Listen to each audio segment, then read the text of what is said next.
Lea and welcome back to my channel. So for today's vlog, makeup tutorial po tayo ngayon. And ang makeup look na ginawa ko ngayon is anime makeup look. Ayan. And naka-maid costume ako ngayon. Medyo dark lang yung ginawa kong eye makeup. Kasi medyo seductive yung gusto kong lumabas. So, ayan. Kung gusto niyo malaman kung paano ko ginawa ang makeup look na to, just keep on watching.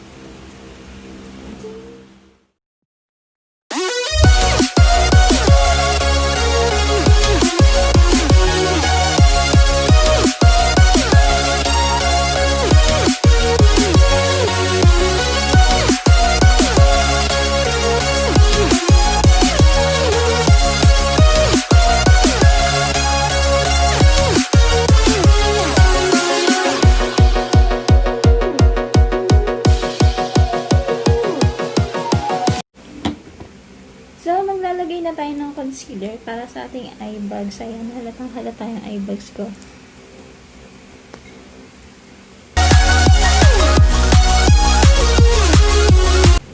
So, para mas mag-blend ko siya kung kamay lang yung gagamitin ko. So, yan.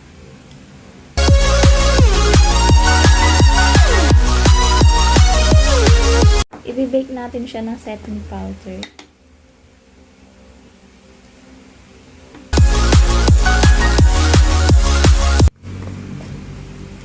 So, gagawin ko na yung yung kilay ko. Ayan. So, yung kilay ng mga anime na nakikita ko is parang straight lang siyang ganyan. Ganun. So, parang cute-cute tingnan. So, ito try ko.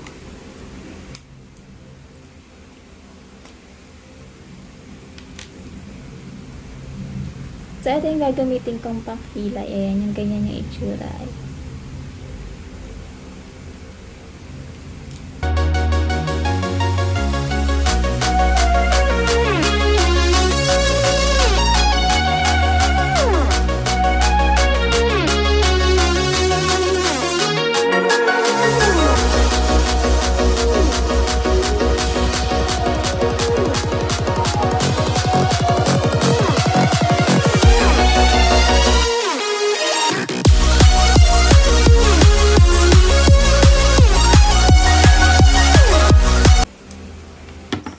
Pantay naman siguro sila kahit paano, and lalagyan natin siya ng eyebrow gel.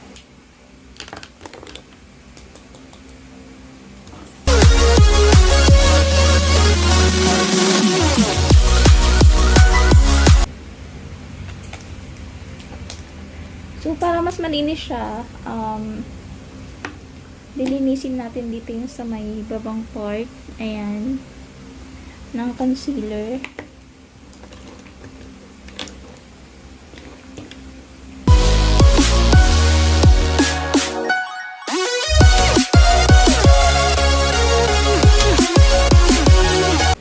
So, make sure na i-blend yun ng maayos yung concealer dito para hindi kitang-kita yung puti na may guwit dito.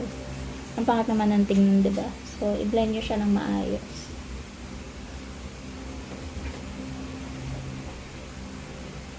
And, yung kabila naman.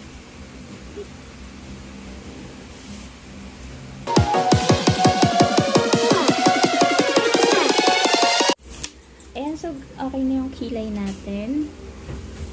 And, next na yung eyeshadow. So, first time ko tong gagawin. And, wala tong practice. And, so, first time ko tong gagawin. And, sana maging okay and sana makuha ko yung anime look na kailangan natin ngayon. So, di ba pag anime, malalaki yung eyes nila. So, magagawa tayo ng illusion na papalaki natin yung eyes natin.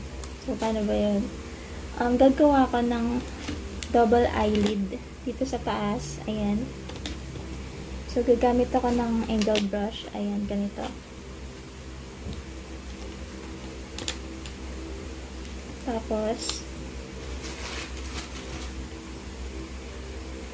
kuha tayo ng black eyeliner. Then, kinakabahan ako. Kaya ka ba to? Kaya ka ba to? Then, magja-draw tayo ng eyelids. Dito.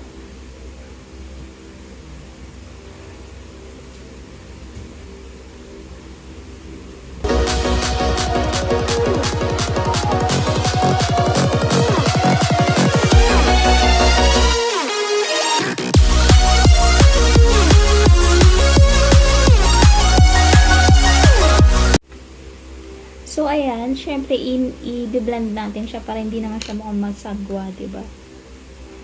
I-blend natin yan ng brown eyeshadow.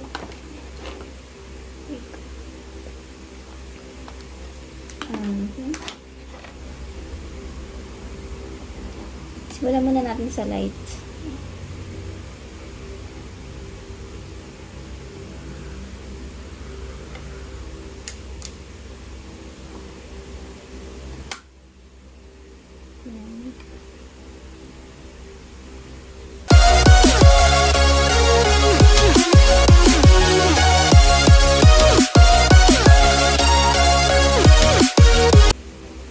Yan, huwag po kayo mapapagod sa pagbe-blend kasi blending is the key talaga. Para maganda yung transition ng mga eyeshadow na nilalagay niyo.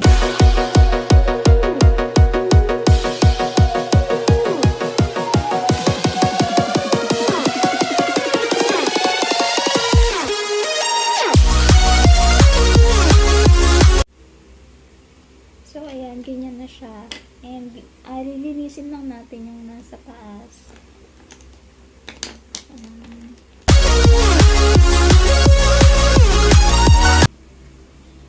So, after yan, pwede na tayong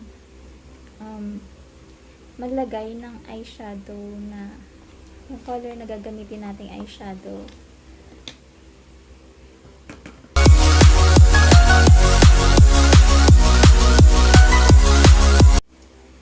Lalagay lang ako ng dark na eyeshadow dito sa gilid para mas mukhang malaki tingnan yung mata natin.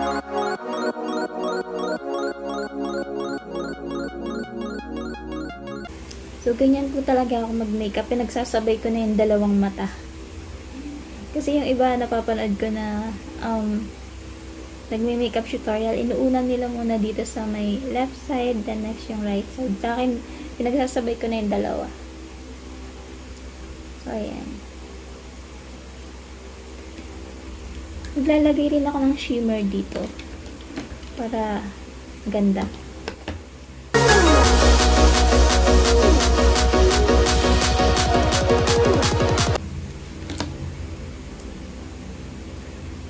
Then, pwede na natin tanggalin yung powder na naka-bake. Ayan, tanggalin na natin siya. So, maglalagay na tayo ng bonggang eyeliner. Ayan.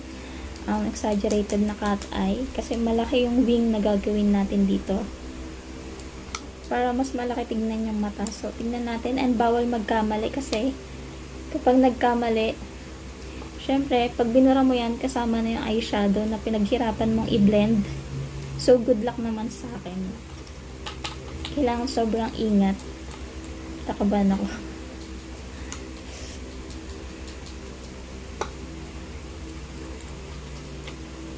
Okay. So, concentrate. And dapat hindi shaky yung kamay mo kasi ang pangat na kalalabasan pag shaky yung kamay mo. So, ito na siya. Wait lang.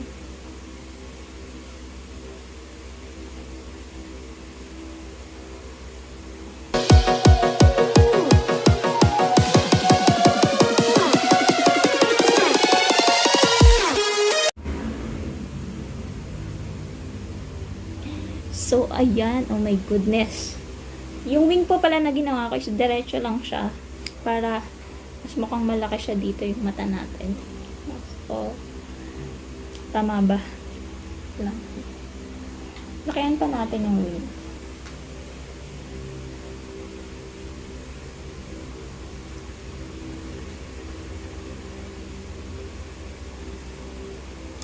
Ayan.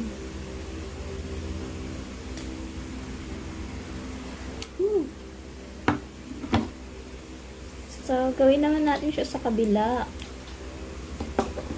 Wait lang. And, medyo nagbago na yung hugis ng ating mata. Diba? Bongga. So, nagmukha na tayong chinita. So, yan. Kabila naman, careful.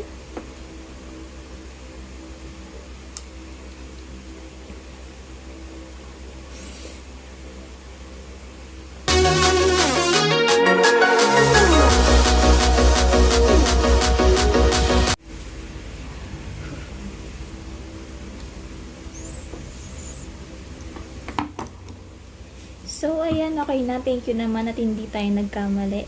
Kasi ayoko rin umulit. Goodness. Medyo i-retouch lang natin yung dito para pumantay siya dun sa wing na ginawa natin. Kuha lang tayo ng brown eyeshadow.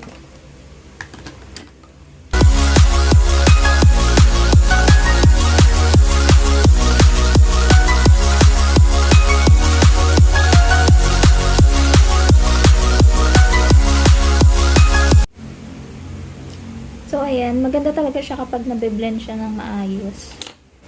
So, naglagay na ako ng false eyelashes. And, ang gagawin natin is yung dito. Yan. Kukuha lang tayo ng dark eyeshadow.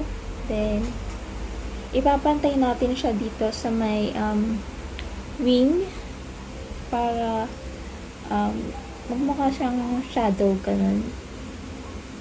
So, tignan nyo kung paano.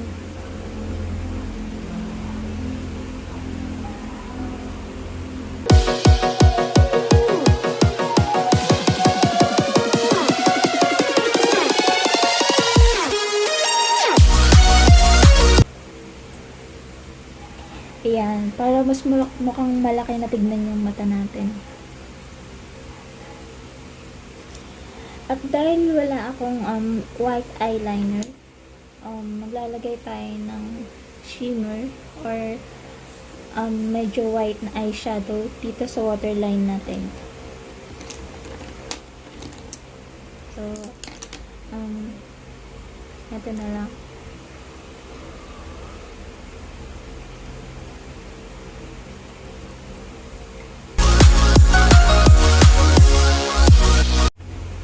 Yan, ganyan siya. Pero mas maganda talaga sana kung white eyeliner yung ginamit natin. Pero, pwede na rin siya. Yan. And, maglalagay lang tayo ng light brown doon, dito sa baba. Kung ano yung nilagay nating eyeshadow dito sa taas, hindi yung ilalagay natin dito sa baba. So, light lang.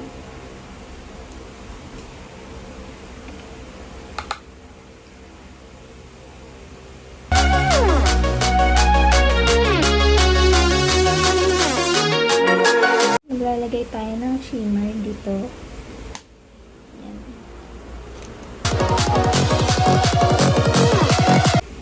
Ayan. So, tapos na yung ating eye makeup. Then, next na natin yung contour.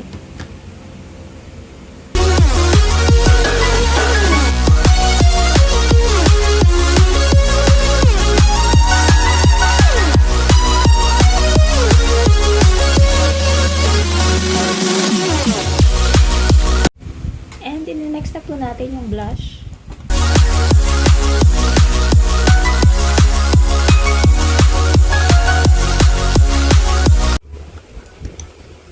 And yung highlighter.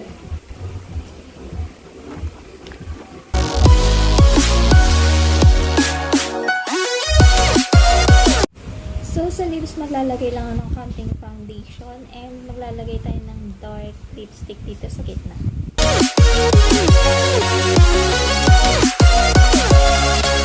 Hindi naman siya masyadong dark.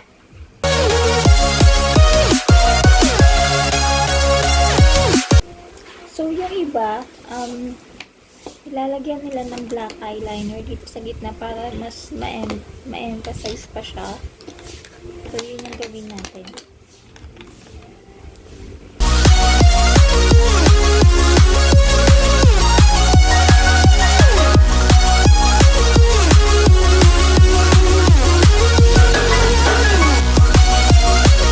So, ang pinakalas, mag-spray tayo ng Glass Skin Glow Facial Spray. Ayan. So,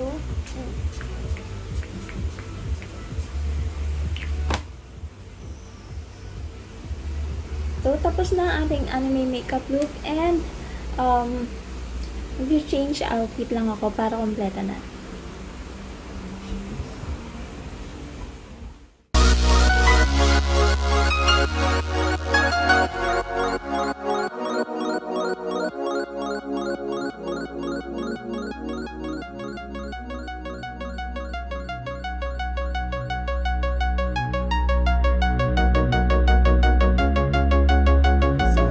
Sana po nagustuhan niyo ang makeup tutorial na ginawa ko for today.